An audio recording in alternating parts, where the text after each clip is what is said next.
will not be presented this evening. This is what a rifleman would see from a sixth-floor window if he tracked an automobile down Elm Street in Dealey Plaza, Dallas, Texas. This is a marksman firing 3 shots from a Mannlicher Carcano rifle at a target below him and moving away. These 2 reenactments represent the heart of the Warren Report. In the view of the Warren Commission, they describe fully the circumstances of the assassination of President Kennedy. But is there more to this story than the Warren Report ever discovered? This is a CBS News inquiry. The Warren Report. Here is Walter Cronkite. On November 20, 1963, at precisely 12:30 p.m., John Fitzgerald Kennedy, the youthful 35th President of the United States, drove triumphantly into this square, where hundreds waited to cheer him, and where another waited as well. Seconds later, a dying president sped away from Dealey Plaza, into history, into legend, into a national nightmare of suspicion that persists to this day. In this country, rumors spoke of left-wing plots, right-wing plots, Castro plots, even plots to elevate a Texan to the White House. Abroad, where the transfer of political power by violence is historically more familiar, no rumor was too extreme. Faced with this dangerous condition of rumor out of control, President Johnson quickly appointed a commission to discover the real facts of the assassination. A commission of 7 Americans so distinguished that their conclusions must be above suspicion, or so it was thought. As chairman, the new president literally drafted the Chief Justice of the United States, Earl Warren.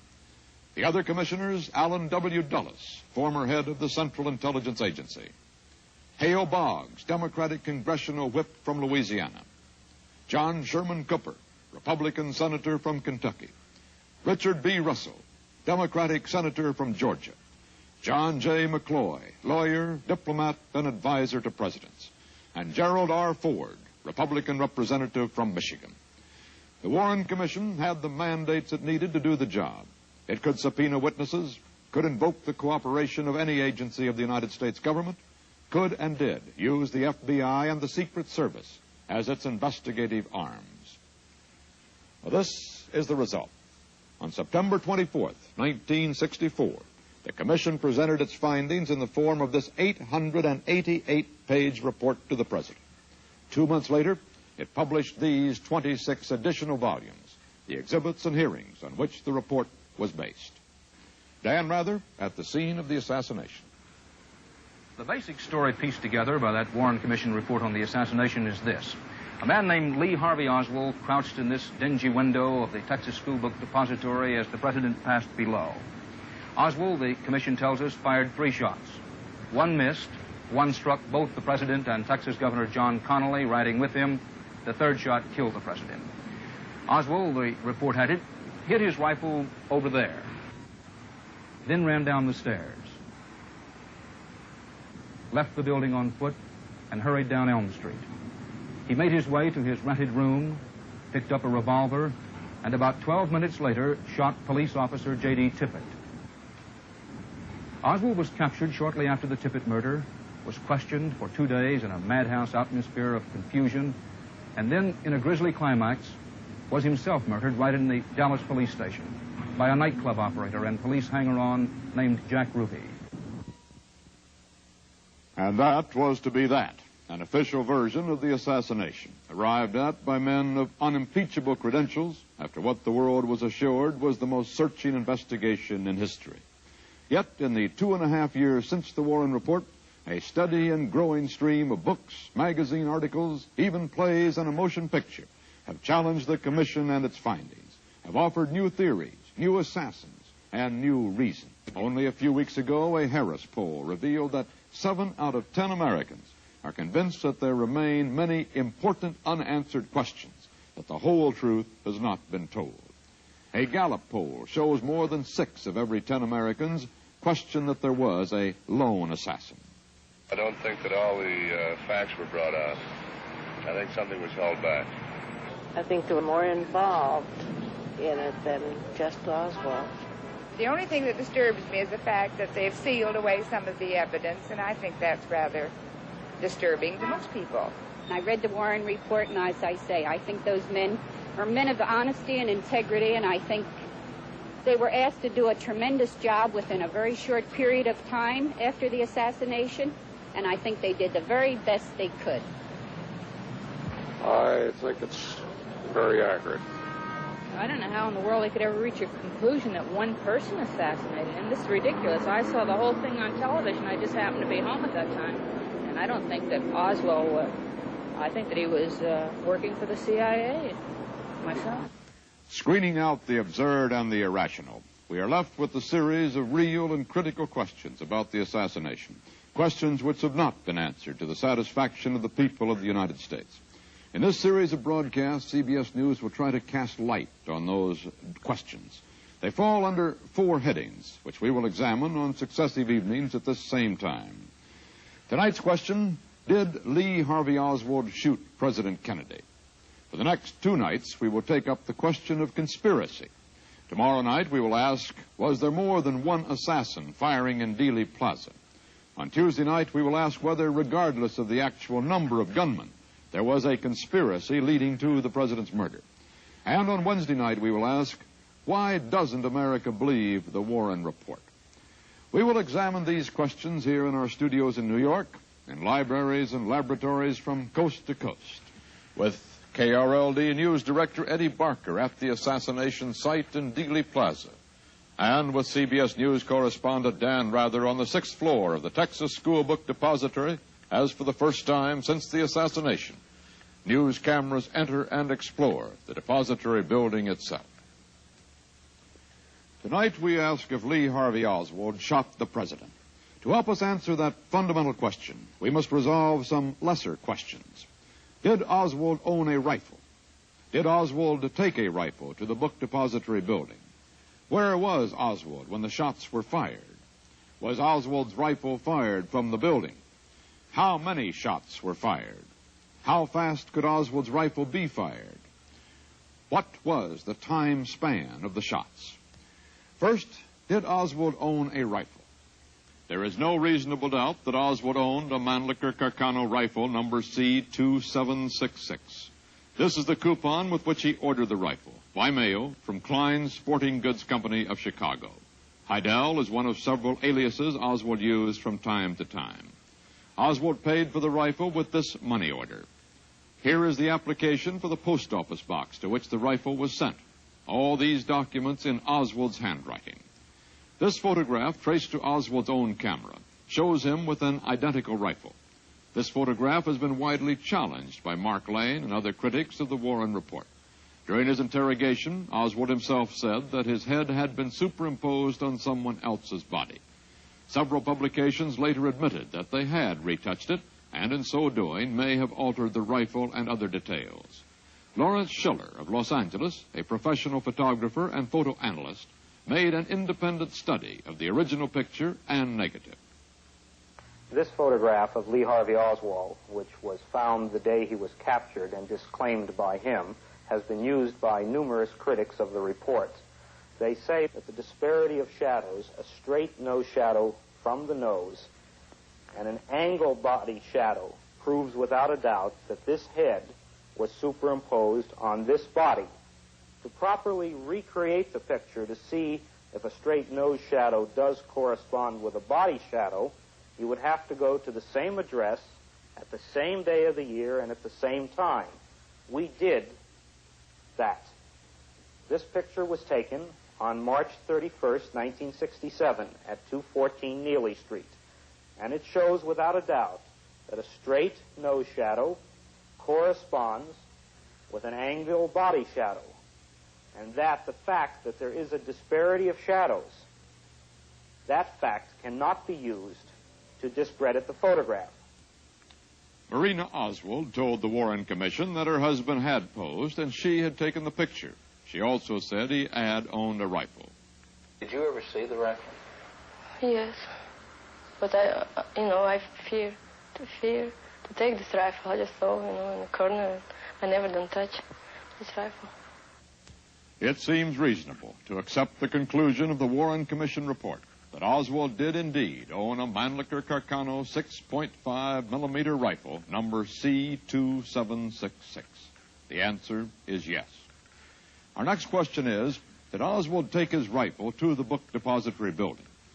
At the time of the assassination, Lee and Marina Oswald were together only on weekends. He lived in a rooming house not far from his job, and she lived with a friend, Mrs. Ruth Payne, in the suburb of Irving. Mrs. Oswald said that her husband kept his rifle wrapped in a blanket in Mrs. Payne's garage. Oswald usually went to Irving on Friday nights with a fellow worker, Buell Wesley Frazier. But the day before the assassination, his routine changed. Well, he come to me Thursday, November the 21st, and asked me could he ride home with me that afternoon. And I said, well, yes. And I said, well, why are you going home this afternoon? And he replied that he wanted to go home and pick up some curtain rods where he could put some curtains up in his apartment. Oswald got a lift to the school book depository that Friday morning from co-worker Frazier. Frazier's sister, Mrs. Lenny Mae Randall, lived across the street from the Payne house. I was preparing lunches for my brother there at my sink, and I looked out the window and saw Mr. Oswald cross the street and come up across my driveway, and he had a brown paper bag in his right hand. It was about 27 inches long. It was made out of a heavy brown paper with heavy-looking tape on it. Incidentally, the search of the book depository building made after the assassination failed to turn up any curtain rods, and the furnished room, which Oswald was then occupying, was equipped with curtain rods. So Oswald made an uncharacteristic trip to the Payne home Thursday night, returning to the book depository the morning of the assassination with a heavy-looking package that could pass for curtain rods. Was it the rifle? A difference of about 8 inches has made this one of the most contentious points for the critics. Within this package, I have a disassembled Mannlicher Carcano rifle identical to Oswald's. Now, before I tell you the dimensions, you might want to try to estimate them, as Mrs. Randall and Wesley Frazier did, from memory. Mrs. Randall variously estimated Oswald's package of curtain rods as 27 or 28 inches long. Her brother, Wesley Frazier, said about 2 feet, give or take a few inches. As a matter of fact, the disassembled Mannlicher is 34 and 8/10 inches long. Furthermore, Frazier said Oswald, preceding him into the depository building, carried the curtain rods under his armpit with his hand around the bottom. Now, obviously, you can't carry this package that way.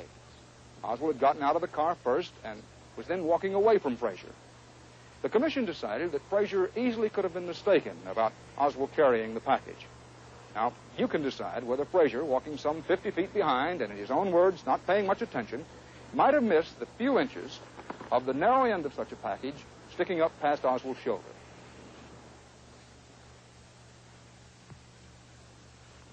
Despite the dispute about just how he carried the package, the reasonable answer to this question is that he did take a rifle to the book depository building. This CBS News inquiry, the Warren Report, will continue in a moment. Denture wearers are asking, is there a difference in denture cleansers?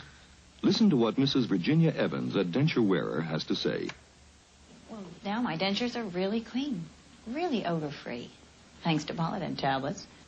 Polident, a revolutionary tablet that really fights denture stain and odor with an exclusive combination of active cleansing ingredients and effervescent oxygen action. See this bar of denture material? It's covered with tough food stain and odor. Drop it into warm water with a Polident effervescent tablet, and instantly the power-packed oxygen whiteners start to clean. Scrub stain and odor away safely. In minutes, your dentures are cleaner, fresher tasting. Is there really a difference in denture cleansers? Remember what Mrs. Evans says. There's just nothing like Polident tablets. It's simply the best way I know to clean dentures. The picture you're about to see could be you. Do you feel so tired you can hardly drag yourself through the day? Well, your trouble could be iron-poor tired blood. And if you take vitamins and still feel tired, vitamins alone can't build up iron-poor blood. But Geritol can. 2 Geritol tablets or 2 tablespoons of liquid Geritol contains 7 vitamins plus twice the iron and a pound of calf's liver. In one day, Geritol iron is in your bloodstream, carrying strength and energy throughout your body. Check with your doctor, and if you feel tired due to iron-poor blood, take Geritol. Feel stronger fast in 7 days. And now a word about another fine product. Did simple nervous tension keep you awake last night? Then take 2 Sominex tablets as directed for 100% safe, natural-like sleep. Take Sominex tonight and sleep. Safe and restful sleep, sleep. Take Sominex tonight and sleep. A CBS News inquiry, the Warren Report, continues. Here again is Walter Cronkite. Our next question concerns Oswald's whereabouts at the time of the murder. Where was Oswald when the shots were fired? Well, these men have just witnessed the assassination of the president. They are co-workers of Oswald, photographed by Tom Dillard of the Dallas Morning News, photographer, in the 5th floor windows within a minute after the shots were heard. Walter, here in Dallas, Eddie Barker has re-interviewed those men who watched the tragedy from the window just below me. Later on, we'll be hearing their own story of the assassination itself. But for now, we wanted to know just what Oswald was doing and where he was doing it through the morning of November 22nd, 1963. We spoke first to this man, Harold Norman. That particular morning, 3 or 4 of us were standing by the window, and Oswald came over, and he said, what's everybody looking at, and what's everybody excited about? And so we told him we were waiting on the president. So he just snurged up and walked away. Our next witness from the 5th floor window, James Jarman, Jr. I was talking to him around about 10 o'clock. On the outside of the building, some people had gathered. And he asked me what was they gathering around out there for. And I told him that the president was supposed to come by that morning. And he asked me what time, and I didn't know what time it would be, but some of the people had started gathering around. And he asked me which way would the president be coming. And I told him. And so he said, oh, yeah. And I said, yeah. And then he turned around and walked off. The last man known to have seen Lee Harvey Oswald before the assassination was another co-worker, Charles Gibbons. Mr. Gibbons saw Oswald here on the 6th floor. Well, he was standing about the middle way of the building on the 6th floor. But what was he doing there? Well, he was just standing there looking with his orders in his hand. And what did you say to him? I just said, fella, it's lunchtime. You going downstairs? And he said, no. Said, close the gates on the elevator when you get out. Well, I was, kind of excited, wanted to see the parade, so when I got downstairs, I really forgot it. I just rushed on off and went on out to lunch. This would be about what time? Well, about 1 or 2 minutes after 12. So the testimony from those who saw Oswald inside the book depository is consistent. The testimony from eyewitnesses in the plaza below is not. The Warren Commission had to choose between seriously conflicting accounts, and many of the critics think it chose badly. Down in the plaza, Eddie Barker can show us where those witnesses stood and what they were in a position to see as they tell their own stories. Dan, Arnold Rowland was here with his wife on Houston Street in the crowd waiting for the motorcade. A few minutes before it arrived, Rowland told the Warren Commission he noticed an elderly Negro man up in the window where you are now, where Oswald is supposed to have fired from. But he told the Commission, and a few days ago repeated his story for us here, of seeing a gunman lurking in another window entirely. I just looking around and we noticed a man up in the window, and I remarked to my wife, tried to point him out, and remarked that he must be a security guard, Secret Service agent. So the window then that you're referring to is on the opposite end of the building from where the main entrance to the building is. Yes, it is on the other side of the building. And he had a rifle. It looked like a high-powered rifle because it had a scope which looked in relation to the size of the rifle to be a big scope. Now, over here, Dan, still on Houston Street and not very far from the Rowlands, was Mrs. Carolyn Walther. Mrs. Walther says that she saw 2 men with a gun in the book depository. I looked at this building, and I saw this man with the gun, and there was another man standing to his right, and I could not see all of this man, and I couldn't see his face. The other man was holding a short gun. It wasn't as long as a rifle. And he was holding it pointed down, and he was kneeling in the window or sitting. His arms were on the window. And he was holding the gun in a downward position, and he was looking downward. About what floor would you say these two men were on that you saw in the window? The first statement that I made, I said the man was on the 4th or the 5th floor, and I still felt the same way. He was just about in a window that was just about even with the top of that tree. I thought the man had light hair or brown and was wearing a white shirt. But I explained to the FBI agents that I wasn't sure about that. That was my impression. I'm thinking about it later, that I thought that was the way the man was dressed. Now, what about this other man who was in the window?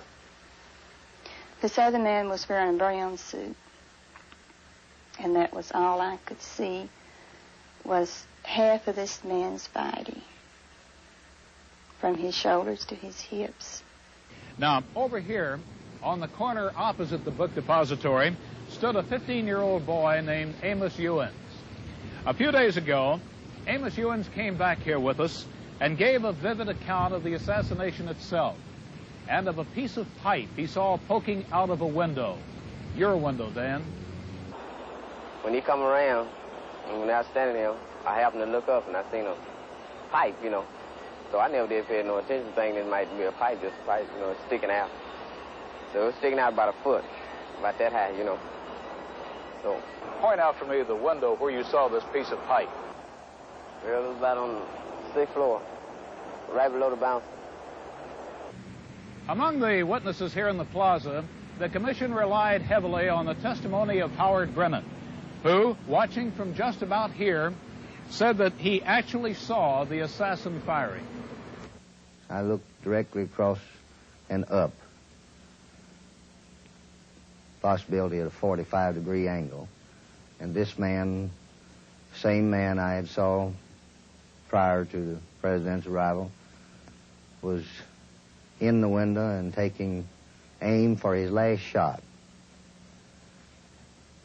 After he fired the last or the third shot,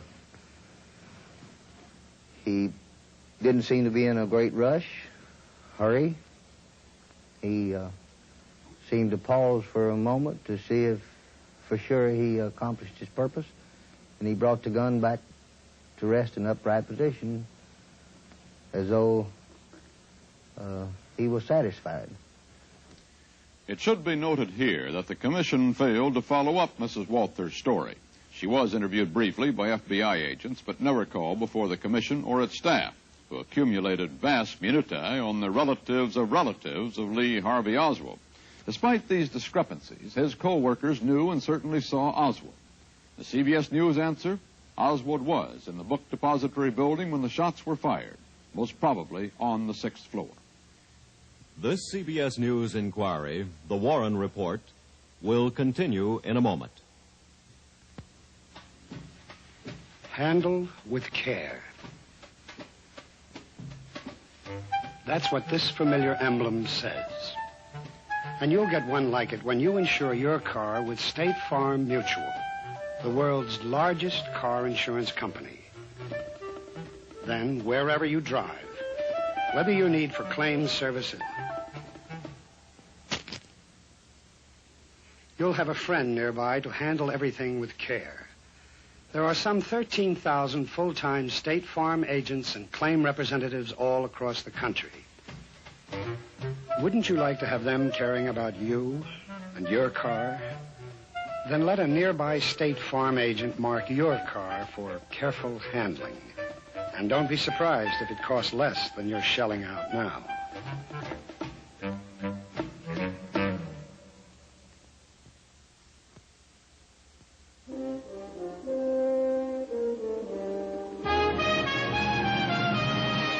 Longhorns come to Marlboro country. Longhorns, new extra long Marlboro 100s, big gold pack. big flavor, too, in the new, longer Marlboro.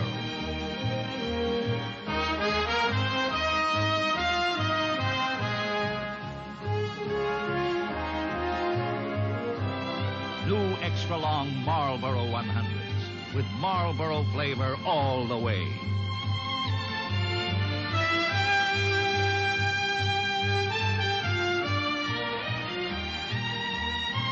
The Longhorns come to Marlboro country.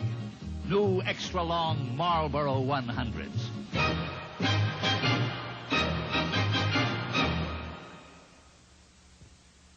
A CBS News inquiry. The Warren Report continues. Here again is Walter Cronkite. We come now to our fourth question for tonight.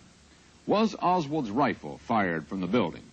To answer this one, the commission placed major reliance on physical evidence found within the building. 3 shells, later identified as fired from Oswald's rifle, were found 42 minutes after the shots. 10 minutes later, a rifle was discovered. The rifle was found on the 6th floor, back near the stairway, between some cartons, by Deputy Constable Seymour Weitzman. And from that episode came a description that has plagued the Warren Commission account for years. The identification of it as a German Mauser. Eddie Barker asked Constable Weitzman what happened. To be very frank with you, I stumbled over it two times, not knowing it was there. Just went right by? Went right by. And Mr. Boone was climbing on top, and I was down on my knees looking, and I moved a box, and he moved a carton, and there it was. And he in turn hollered that we had found the rifle. Well, when did you first get a full view of the gun? When the crime lab brought the gun out, after they had gone over it, well, I could see portions of the gun while they were doing partial investigation of it there in the building. What kind of gun did you think it was? To my sorrow, I looked at it, and it looked like a Mauser, which I said it was, but I said the wrong one because it just at a glance I saw the Mauser action, and I don't know, it just came out words, it's a German Mauser, which it wasn't. It's an Italian-type gun. But from a glance, it's hard to describe, and that's all I saw. It was at a glance. I was mistaken, and it was proven that my statement was a mistake, but it was an honest mistake. So Mr. Weitzman now seems sure that the rifle was indeed Oswald's Mannlicher Carcano, and that his identification was simply a mistake. But the most important ballistic evidence in the case is a spent bullet, 2 bullet fragments, and 3 empty shells, or hulls, as they are sometimes described. The nearly whole bullet was found in Parkland Hospital under circumstances we'll consider in detail tomorrow night. The 2 fragments were found in the presidential limousine. The shells were found here on the 6th floor, below the windows, here, by Patrolman Gerald L. Hill, who told Eddie Barker about it. We saw a barricade, a sort of 3-sided barricade of boxes that would have shielded anyone between the boxes and the window from general view from the rest of the floor, and then immediately under the window that was later determined to be the actual spot that the shots were fired from. There were 3 rifle bullet hulls right against the baseboard of the building where the floor and the wall come together. One of the experts who made the ballistic examination for the Warren Commission was Dr. Joseph D. Nickel, superintendent of the Bureau of Criminal Investigation for the state of Illinois. Walter Lister asked about his conclusions. It was my feeling that both the fragments as well as the one relatively whole bullet had been fired in the same gun, and then based upon the comparison of the tests which were available to me, it was my opinion that the same weapon which fired the tests also fired the 3 evidence specimens. In the case of the virtually intact bullet that was found on a stretcher in Parkland Hospital and the 2 fairly sizable fragments found in the front of the presidential limousine, you felt that those were definitely fired from Oswald's rifle? Yes, sir. To the exclusion of all others? To the exclusion of all others, right. From the ballistic evidence, it seems that the answer to the question of whether Oswald's rifle was fired from the building is yes. To this point, the Warren Commission's case appears strong. Despite minor discrepancies, it appears that Oswald had the opportunity and the murder weapon. But now we come to one of the most telling arguments that has been raised against the Warren report in these past 2.5 years, a point which we now know seriously disturbed members of the commission itself. For the critics argue that Lee Harvey Oswald could not have fired his rifle fast enough and accurately enough to be the sole assassin. The critics argue, therefore, either that Oswald was not the gunman at all, or that there was more than one gunman. Well, now here we have twin questions. How many shots were fired in Dealey Plaza that day, and how long did it take to fire them? First, how many shots were fired? Walter, the obvious way to answer those questions seemed to be to talk to our eyewitnesses in Dealey Plaza. Ask them how many shots they heard and in what kind of sequence. So that's what we tried first. I'm sure there were 4 shots. How many shots did you hear? I heard 3. The first and second was further apart than the second and the third. In other words, that was a bang and a bang, bang like that, you know. Well, how many shots did you hear? 3. In how long a period of time? Oh, I'd say just about like this, you know. Boom. Then click, click. Boom. Then click, click. Boom. Something similar to that. I would say bang, bang, bang. There's definitely 4 shots. Well, just 3 quick bursts, like bang, bang, bang. There is an old axiom among lawyers that nothing carries more weight with a jury or is less reliable than eyewitness testimony. In this case, we have just learned that the testimony of assassination ear witnesses also is unreliable. In a moment of utter horror and confusion, in a bowl certain to start echoes, it's too much to expect that human ears will register and correctly recall the number and sequence of a series of quick shots. But we have heard Mr. Hill describe how he found 3 shells, and Mr. Nichols state that they were fired from Oswald's rifle. Many critics maintain that additional shots were fired, but no physical evidence ever has been produced. The most reasonable answer to this question seems to be 3 shots. But it is only barely possible that 3 shots could have been fired by Oswald alone. The most dramatic and most important single piece of evidence of the assassination was provided by Mr. Abraham Zapruder, who, on November 22nd, 1963, stationed himself with an amateur movie camera right here. On one roll of 8mm color film, Mr. Zapruder had the astonishing luck to capture the entire assassination. We cannot show you that film on television. It was purchased from Mr. Zapruder by Life magazine. That film, though, serves as a clock. If we know the exact speed the camera was running and can see in the film where the bullet struck, it should be possible to determine not only how many shots were fired, but the amount of time between them. This is critical to the question of whether Oswald could have physically accomplished the murder. If the time between shots was less than the time necessary to operate Oswald's cheap bolt-action rifle, a rifle like this one, then obviously he was not the sole assassin. A test of time between shots could not prove that he did fire the shots. It might prove that he did not. Here is how the Warren Commission reconstructed a time sequence from the film. Now, Mr. Zapruder was filming the motorcade from the grassy knoll. At the very moment, the gunman must have been tracking it from up here. Using the critical frames of the Zapruder film as a guide, the Warren Commission, and now we, can reconstruct exactly what the gunman must have been seeing at every moment. We know that the president had not yet been hit when the car slipped beneath this oak tree. The president would have come into the gunman's sights, in the report's words, for a fleeting instant through an opening in the leaves, just as frame number 186 went through Mr. Zapruder's camera. Remember that frame, 186. We stopped the car at frame 186 to show you what a gunman would have seen in that instant, except for the fact that the tree has grown since 1963. There's more foliage on it now, and the overhead highway signs were not there then. The commission did not think a shot was fired here. Now the president is again concealed by the leaves. Emerging just as the Zapruder camera over on the grassy knoll is shooting its 210th frame. The gunman can now see the president again, But Mr. Zapruder's view was blocked by a ground-level sign, and his film didn't show what was happening in frame 210, which the commission decided was the first moment that President Kennedy could have been hit. The Zapruder film did not show the president again until frame number 225, where we stopped the car once more. Here, the Zapruder film seemed to show the president already hit.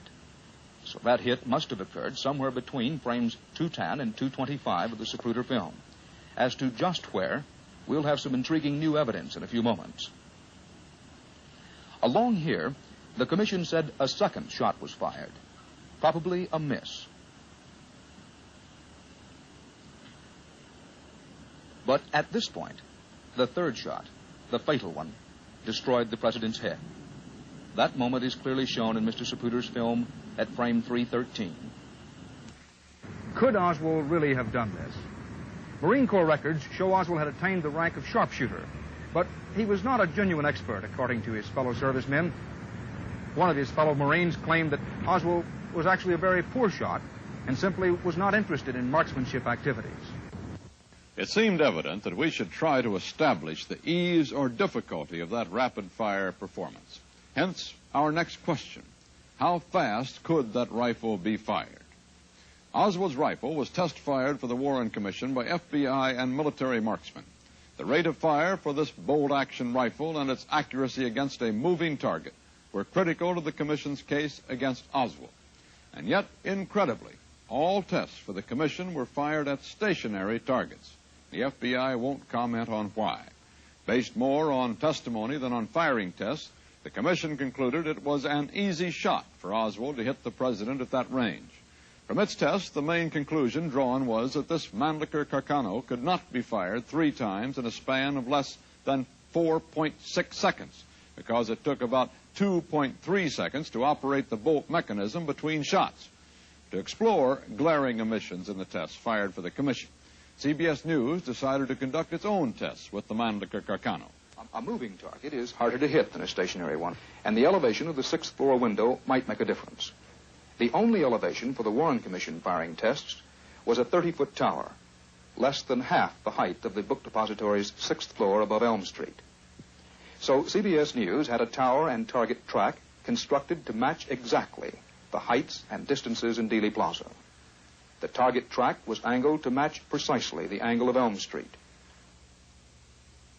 The target, a standard FBI silhouette, moved by electric motor at 11 miles an hour, approximately the speed of the presidential limousine.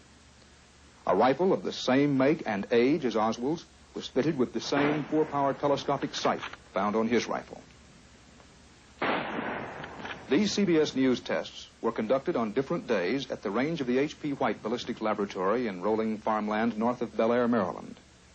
11 volunteer marksmen took turns, firing clips of 3 bullets each at the moving target.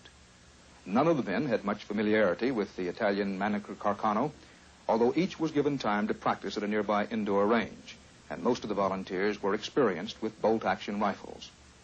In each case, the first shot was fired at a point approximating the point at which the Warren Commission deduced the first shot was fired.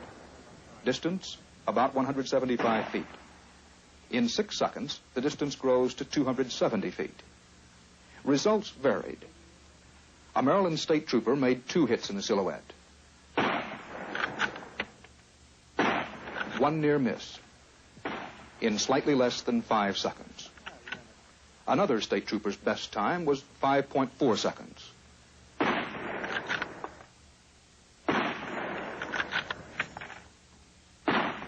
One hit, 2 near misses. A weapons engineer had the best score.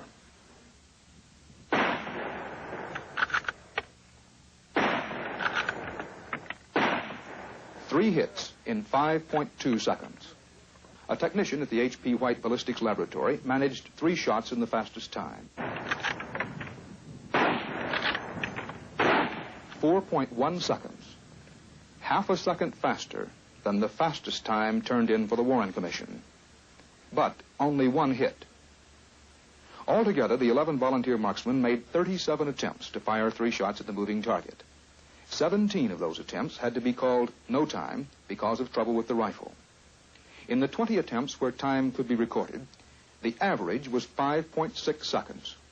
From our own tests, we were convinced that a rifle like Oswald's could be fired in 5.6 seconds or less, and with reasonable accuracy, at a target moving much the same as the presidential limousine was traveling away from the book depository's sixth-floor window. But clearly, there is no pat answer to the question of how fast Oswald's rifle could be fired. In the first place, we did not test his own rifle. It seemed reasonable to say that an expert could fire that rifle in 5 seconds. It seems equally reasonable to say that Oswald, under normal circumstances, would take longer. But the circumstances were not normal. He was shooting at a president. So our answer is probably fast enough. This CBS News inquiry, the Warren Report, will continue in a moment.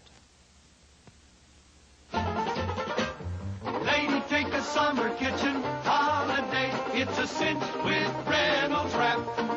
Reynolds Wrap, a foil by any other name just ain't the same. With Reynolds Wrap, you trade your kitchen for the summer sun. No other kind of wrap can do all the things that Reynolds Wrap can. Makes outdoor living easy. Reynolds Wrap is oven-tempered for flexible strength, a special kind of strength, a special resistance to tearing. Strong enough to line your grill, flexible enough to wrap a salad. Keeps hot things hot, cool things cool. Small wonder Reynolds Wrap outsells all other foils combined. Lady, take a summer kitchen holiday. Get a roll of Reynolds, a big roll of Reynolds, a roll of Reynolds Wrap. A foil by any other name just ain't the same. Reynolds Wrap. Oh, didn't we have a good time last night? Lots of delicious food and drink. But after Saturday night comes Sunday morning and upset stomach. Let Pepto-Bismol help you. It's got coatability for soft, smooth coating action that spreads like a creamy blanket of relief over your irritated stomach. And your lower tract, too. Put coatability between you and stomach distress with soothing pink Pepto-Bismol. Too much sun is no fun. Help! I'm on fire! Unguentine to the rescue. Get fast, temporary relief. Unguentine stops sunburn pain cold. Cool Unguentine. Ow! Cuts and scratches. Unguentine stops hurt skin pain cold every time you spray it on. Cool Unguentine. Unguentine sprays, squeeze or push button for sunburn and first aid. A CBS News inquiry, the Warren Report, continues. Here again is Walter Cronkite. In addition to the number of shots and the capability of the rifle, it is important to know the time span between shots, since, as we pointed out previously, if the shots were closer together than the rifle could be fired, 2 rifles must have been involved. So our next question, what was the time span of the shots? The answer might lie in Mr. Zapruder's film of the assassination. You'll recall that the commission decided that the first shot was fired at frame 210 on the Zapruder film, and the last shot at frame 313. Tests of the camera made by the FBI reported that it was running at a speed of 18.3 frames a second. Divide 103 frames by 18.3 frames a second, and you get 5.6 seconds, which is the time the commission reported Oswald probably had to take. It's a point upon which the critics have seized. Could Oswald have fired 3 shots in 5.6 seconds? Well, then new evidence made its appearance. It was the first called to our attention by a distinguished physicist, Dr. Luis Alvarez of the University of California at Berkeley. What was it that made you interested enough to dip into the Warren Report to begin analyzing the photos of that day? Well, I think it was probably that I had lunch every day with a bunch of my graduate students who were keenly interested in the controversy that was going on at the time. For a while, I couldn't get very interested in it, but then when Life magazine republished the frames from the Zapruder movie, I spent an evening looking at them, and I found something that excited my interest. What first caught your eye, Dr. Alvarez? Well, it's right here in the picture. At frame 227, the highlights on the windshield of the car are all drawn out into rather pronounced streaks. And you can see that in the frame ahead, the highlights are individual dots. and again in the frame beyond there are individual dots. So something rather violent happened to the line of direction of Mr. Zapruder's camera in frame 227. It swung violently. If Dr. Alvarez were right, the Zapruder film might contain a record of the number of shots fired. If blurs, which could be accepted as evidence of gunshots, occurred in a certain time span, then the shots themselves would be in the same span. We remind you again that the film is owned by Life magazine and is not available for broadcast. So, CBS News commissioned an expert photo analyst, Charles Wyckoff, for the Massachusetts firm of Edgerton, Germenhausen, and Greer, to make an analysis of the Zapruder film frames. Dan Rather interviewed Mr. Wyckoff. Mr. Wyckoff, the entire Zapruder film shows the whole assassination? Yes, it does, Dan. The film was an 8mm motion picture film, and the entire record in which the president was in view was represented on a film about this long, which only took about 10 seconds. And all of the records of interest were on this small piece of film. We actually looked at all the frames, but we only studied certain frames in detail. The reason for studying those frames in detail was the fact that there were certain little things in there that looked blurred at first, and we were quite interested in why they looked blurred. For instance, on frame 190 here, or rather, let's start with frame 189, there's a wall in the background with little holes that you can see a white building through those holes. Now, that's a tile wall. And you can see the little holes. If you look at it with a magnifying glass here, you see those are nice and round and fairly sharp. And yet in frame 190, right next to it, you can no longer tell that those holes are circular. They're blurred out. Now, why is that? Something must have happened to Mr. Zapruder when he was, something must have startled him when he was holding his camera. He had a camera very much like this model right here, which is an 8mm camera. And as he held it up to his eye, concentrating on the president, something startled him, and he jumped a little bit with the camera. Not nearly that much. Not anything like that at all, just a very subtle jump, but that was just enough to cause a blur of these little holes in here, and also a blur of highlights on the car. All right, now you see that very clearly in frame 190, and that frame does look distorted, and you can't see the white holes in the wall across the street clearly at all. Now, how many times does that occur in this 10-second stretch of 8mm film? Now, that occurs several times, as we've represented up here on this film on the wall. It occurs at frame 190. It occurs again at frame 227. Frame 227 was the next evidence that I had of Mr. Zapruder moving his camera. And it occurs at frame 318. Now, this is interesting because we all know that at frame 313, the president received the fatal shot. He had a natural reaction time that he heard the sound at about the same time that something happened to President Kennedy when he was fatally wounded here. We can apply this same correction of about 4 or 5 frames to each one of these frames where I noticed motion. In other words, I'm saying that it was possible that there could have been a shot fired here, another one fired in this area of 222, 223, and another one in the area of 313, noticeable now in 318. I think the important thing is the fact that we have found an indication some 20 frames prior to the time the Warren Commission thought that the first shot was fired. Now, whether or not this was a shot, we cannot say, but certainly Mr. Zapruder, the photographer, was disturbed at that point. What does this finding mean to those of us who simply have followed the controversy over the assassination and are not physicists? Well, to me it means that there were indeed 3 shots fired, as the commission said, that the one that apparently didn't hit anyone in the car was fired before the one that hit the president, and not between the 2 shots that obviously hit the president. Just as a rough check on this theory, we decided to try it ourselves, using other cameramen holding similar cameras, standing on a rifle range, filming an automobile while a rifleman fired over their heads. These 2 volunteers are aiming their cameras at a parked limousine. Their instructions: hold the cameras as steady as possible and keep filming no matter what happens. The shots will come between them and the car. The cameramen are as far from the firing platform as Mr. Zapruder was from the 6th floor of the book depository.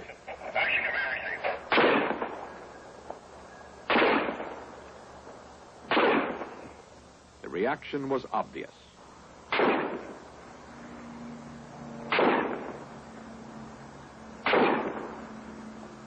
The film taken by these cameramen showed the effect of the shots, despite instructions to hold steady.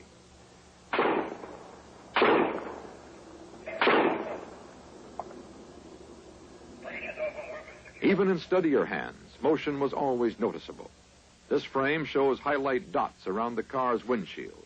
In reaction to a shot, the dots change to crescents. And in the following frame, they become streaks, comparable to streaks found on some frames of Mr. Zapruder's film. Incidentally, Dr. Alvarez also suggested that the first shot might still be lodged in the tree. We checked it with a metal detector, but unfortunately it did not reveal any presence of a bullet. Perhaps more sophisticated equipment will be developed in the future to X-ray the tree. Perhaps the most intriguing feature of the entire Alvarez-Wyckoff experiment is this. At the time he undertook to study the film for us, Charles Wyckoff was unaware that there was anything unusual about frame 186 of the Zapruder film. He tentatively placed one shot there only because of Mr. Zapruder's slight jiggle at frame 190. Yet, in the Warren Commission report, we learn that, to a gunman tracking from the book depository, the President's head would have come into view for an instant through a hole in the foliage just at frame 186, where now appears something startled Abraham Zapruder. If a shot had been squeezed off there, a shot which missed, the length of time available to Oswald begins to stretch, even if the Commission's clock is right, for the Warren report placed the first shot at frame 210. But now that brings up a second question. Was the clock right? You'll recall that the Zapruder film is the basic clock for all of these events. Now, tests of the camera made by the FBI, a camera like this one, reported that it was running at an average speed of 18.3 frames per second. The camera had been obtained from the Bell & Howell Company, the manufacturers. During our CBS investigation, we asked the company if they had tested the camera speed. The result was a public announcement that they had tested it, and the result was the same as the FBI test. And the announcement continued that they had that day donated the camera to the National Archives, and this is it. But if the clock was not exactly right, then the whole sequence of events, from the number of shots to the time span of the shots and many other things, would be affected. Curiously, most of the critics themselves accepted the 18.3 speed without question, except one, who insists it was running at 24 frames, as could have happened if the control had been depressed. Now, we decided to see if we could clock the clock. We turned again to photo expert Charles Wyckoff. We have a clock over here with a sweep-second hand, and if we photograph that clock with each one of these cameras, we will be able to measure the time that it takes to run through the few hundred frames as we've shown here. And I will try this for you right now. What I'll do is to turn the light on to illuminate the clock dial, start the camera, and then start the clock and let it run for about a 10 or 15 second period. And you do that with each camera? We do that with each camera, and then we take the film out, process it from each record, and we end up with a result very similar to what you see on this chart right here. This corresponds to the first camera. This is the second, the third, the fourth, and the fifth. We started each frame here, we edited until we got the frame corresponding to 0 time on each one of the cameras. Then we counted off the same number of frames on each camera record that corresponded to frames 190 to 318 in the Zapruder record. And there was this much difference in the cameras, although they were the same kind of cameras? Same kind of cameras. There was this much difference in time. The first camera read 6.90 seconds, the second camera 7.30 seconds, the third 6.70, the fourth 8.35, and the last 6.16 seconds. So under this theory, the shooter or shooters of the shots could have had up to how many seconds to fire? They could have had, according to this, up as much as 8 3/35 of a second, which is a pretty long time. In this hour, we have been considering the relationship between Oswald and the assassination. To the account given in the Warren Report, we have made 3 additions, each of which rests on evidence at least as persuasive as any provided by the Commission. Our analysis of the Zapruder film suggests strongly that the first shot was fired at frame 186. The Commission said only that the first shot to hit came between frames 210 and 225. Something startled Mr. Zapruder earlier, and the evidence is that a rifle shot was what startled him. We have shown that the Zapruder camera was quite possibly running slower than the Commission thought. The earlier shot and the slow camera together mean that the rifleman may have had additional time to get off 3 shots. We have shown by carefully controlled experiments that a Mannlicher Carcano rifle can be fired more rapidly and accurately than the Commission believed. Now, these points strengthen the Warren Report's basic finding. They make it more likely that Oswald shot the president. They significantly weaken a central contention of the critics, their contention that Oswald could not have done it because he did not have enough time to fire. It is now reasonable to assume that the first shot, fired through a tree, missed its mark, and that it was this shot that Governor Connally heard. The governor has insisted all along that he was not struck by the first shot. It now appears he was correct. Now we can answer all our secondary questions.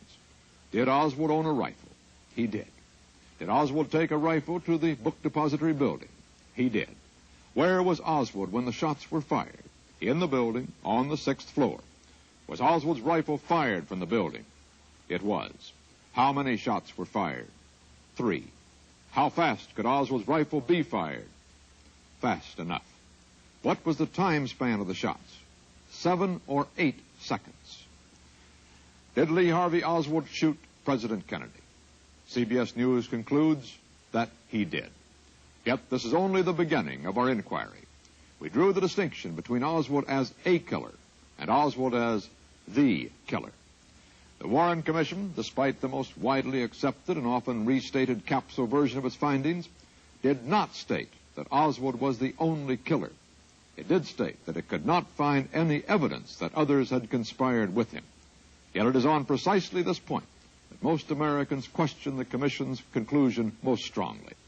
Almost 2 out of 3 Americans seem to feel that behind such a monstrous deed, there must have been a conspiracy. Tomorrow night, we'll be back at this same time with Dan Rather and Eddie Barker in Dealey Plaza when we consider the question, was there a conspiracy? This has been the first of a series, a CBS News inquiry, The Warren Report. The second part will appear tomorrow night at this same time.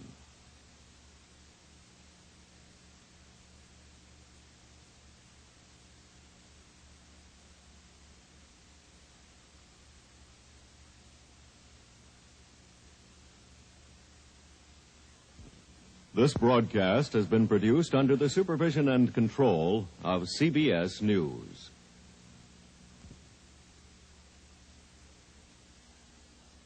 Candid Camera and What's My Line will return next Sunday evening at their regular times on most of these stations. This is CBS.